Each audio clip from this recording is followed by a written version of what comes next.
پر گر کے ٹھنڈا ہوا حضرت کا علم دریا پر غرق خون ہو گیا وہ بحر گرم دریا پر غلطہ زخمی ہوا سقائے حرم دریا پر مشق کو دانتوں میں پکڑے ہوئے یوں لاتا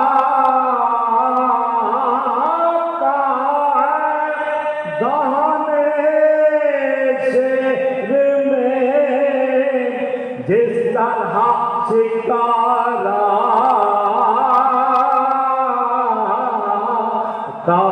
ہے جب ہوئے غازوئے عباس علم دریا پر غش کی آمد ہے جگر سوزے آتش سے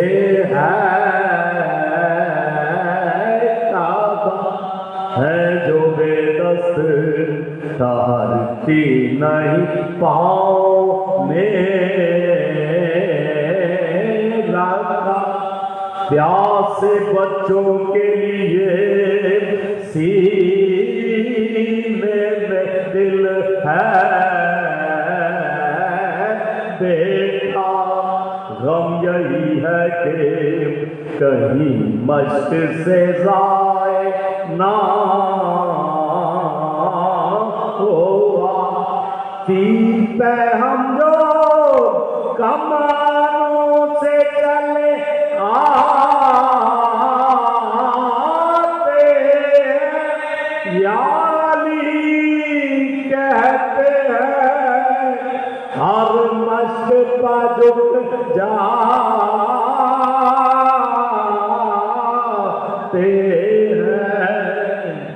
جب ہوئے بازوئے عباس علم دریا پر کر کے منصوئے نجف کہتے تھے باویدائے یا لیجیے مجھ بیٹا سو مزدر کی خبر اے شاہ خدا کشا بادشاہ جنوں بچ چاہتا ہوں میں کہ اس مشق کو پہنچے نا آپ کے بیٹے کا شہدا مدد لازم ہے آپ کی پوتی کا سقا مدد لازم ہے اب سے کہتے تھے عباس کے بعد چشمے پورا یہاں سے لے چل مجھے اے استے وفادار بیٹا پیاسے ہوں گے جو سیلاب تو ہوئے گا کہیں ایسا نہ ہو ساری میری محنت ہو کہیں ایسا نہ ہو ساری میری محنت ہو ہائے کیا جانیے کیا بچوں کی حالت